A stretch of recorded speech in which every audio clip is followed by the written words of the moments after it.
And now, the 2015 NCMPR Medallion Award-winning Studio Bergen. Hi, I'm Larry Hlavenka, and welcome to Studio Bergen. It's time for another Top 10, so let's get right to it. Number 10. New program launched at the institution last month aimed at helping the transition to college for first-time students. The First Fridays initiative that meets once a week seeks to help students get acclimated and set them up for success in the future, according to organizer Dr. Damyen Davis. Bergen has a lot of first-generation college students. So you're talking students who either one or both parents have not completed college-level coursework that led into a degree.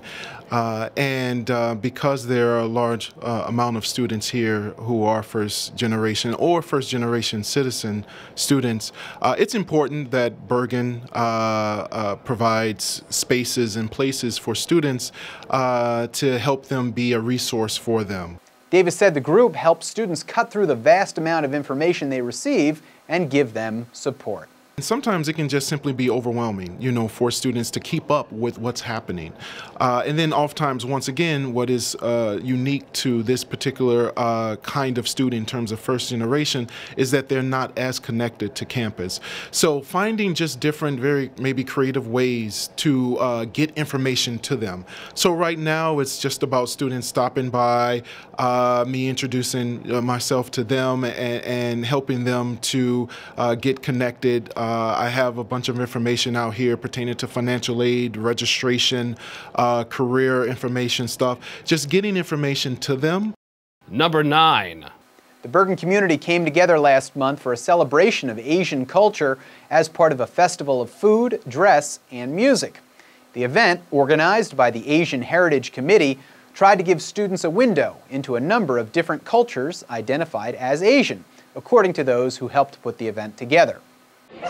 The purpose of this festival is to introduce different Asian cultures and the heritage, bring that to the BCC, Bergen Community College communities, so that they're familiar with the Asian history in terms of showing by doing the fashion shows and also the Indian dance or the Filipino dance. So through these cultural events, so we want the whole communities to better understand what's the Asian cultures and where they come from. Students appreciated the opportunity to learn about Asian cultures.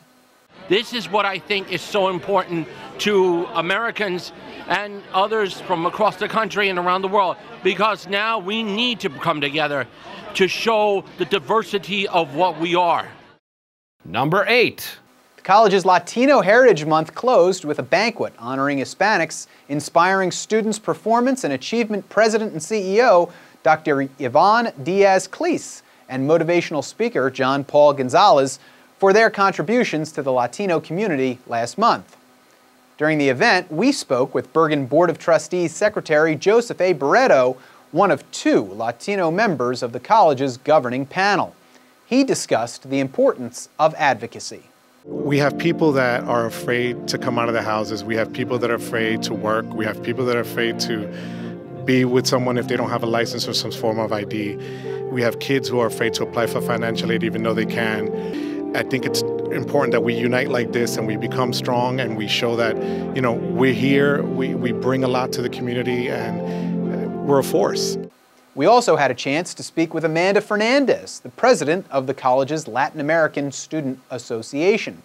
She said the events help celebrate the institution's diversity.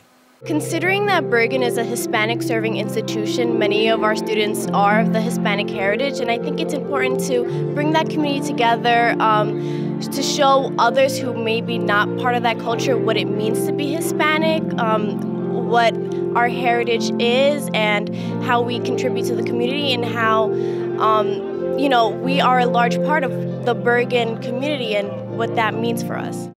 Number 7. The Bergen Volunteer Center recognized the college for its commitment to changing lives in the region at the group's annual Hearts of Gold Dinner and Auction November 8th at the Stony Hill Inn.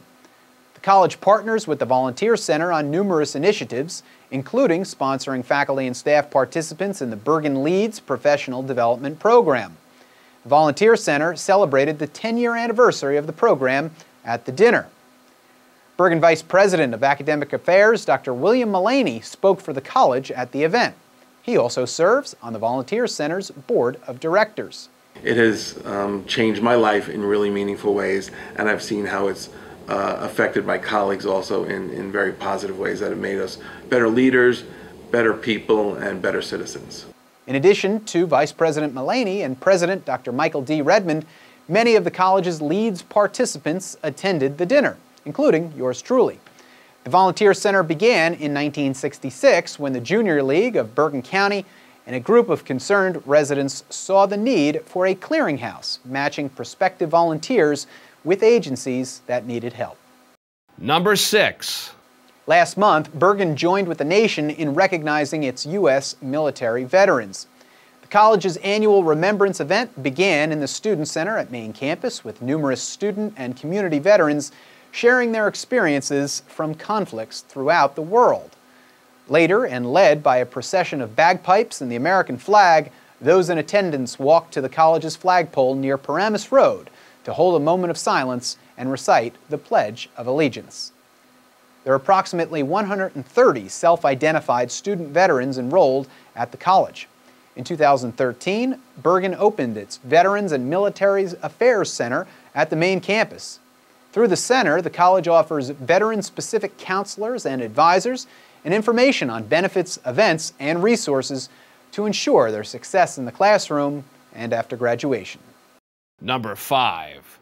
Speaking of the college's veterans, the third annual Hero 5K helped support military veteran student scholarships and emergency funds. Nearly 300 attendees, dressed in their favorite superhero garb, took part in the 5K organized by the college's Wellness and Exercise Science Department and Veterans Committee. The event also featured a 1K family fun run for children 8 years old and under.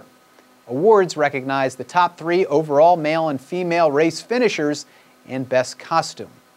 Organizer and Professor Julie Seda said the event has become incredibly popular in the community. It's gaining traction and people are really, we're billed as a family-friendly event. Running groups are already contacting me for next year. It's very exciting. This is their fall fundraiser, so as much as we can raise, all of it goes to our student veterans and helping them transition out of combat to college life, and it's great. I have a lot of veterans in my classes, so it's exciting to see that at work. Number 4.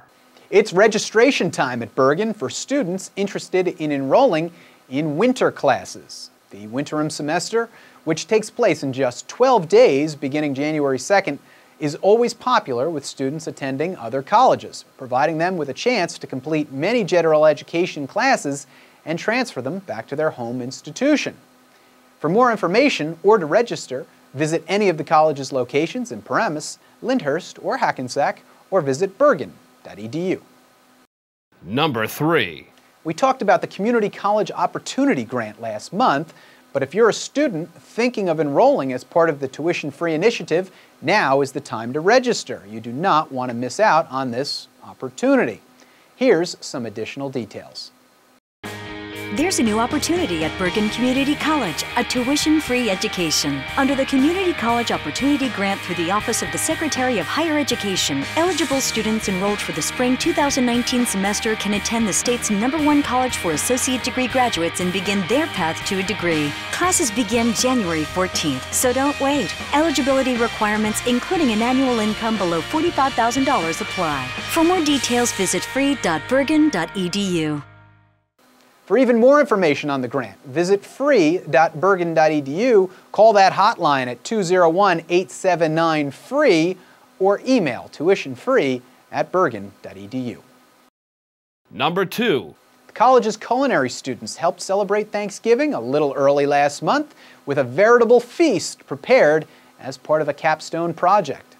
The luncheon, which featured all of the trimmings of a traditional table, represented a major project for the students, according to Professor Sam Kadko.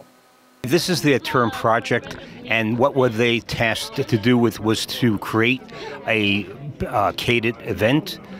So we decided on the Thanksgiving theme. And so they did all the logistics, the contacting of the different departments. Chef Aaron's class, they came up with a menu. A lot of coordination between the front and back of the house. They also conceived of the room design.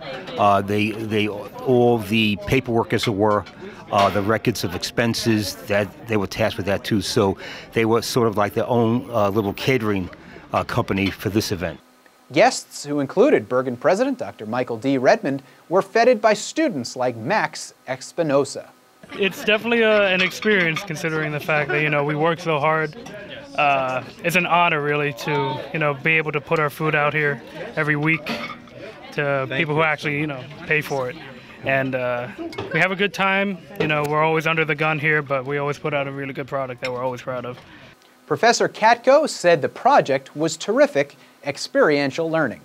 You could go through, pages of textbooks and just learn about the theoretical aspect, but to actually understand the coordination of all the moving parts of a catered event, they really came to understand the ability to work as a team, the ability to interact, most of all, the ability to communicate effectively. Espinoza agreed. When I entered the program, this is definitely not what I was expecting to be doing, especially considering how packed it is today, but man, it's exciting. And guests came away impressed. Food is delicious, and it was served beautifully with beautiful dishes, silverware. The drinks are very pretty, and the centerpieces are gorgeous. And I'm with all my friends here that I work with, so it's a special day. Number 1. Hundreds of high-achieving students were inducted into the college's award-winning chapter of Phi Theta Kappa, the honor society of two-year colleges, last month. Attendees not only celebrated the students, but a significant keynote speaker who traveled from Mississippi to attend. CEO and President of the International Honor Society, Dr. Lynn Tincher-Ladner. During her remarks, she applauded Bergen's commitment to Phi Theta Kappa and student success, telling the students that they stand in unique company. And to the students, congratulations to you. And throughout the United States, so let's just leave out the students on the outside of the United States for just a moment, there's about 7 million students in two-year colleges in the United States right now. And each year, about 125,000 of them are inducted into Phi Theta Kappa. And half of them are from this school. Just kidding. No, it looks like it. I feel like that. But if you do the math on that, you're basically in the top 2% of students in the nation. So congratulations to you. The event also featured a special moment for Bergen President Dr. Michael D. Redmond and Vice President of Academic Affairs Dr. William Mullaney, who became honorary members of the chapter. And I can tell you the pair were quite surprised. That's our list for December. From all of us at Bergen Community College, we hope you have a joyous holiday season. Once again, for Bergen, I'm Larry Hlavenka. Thanks, and take care.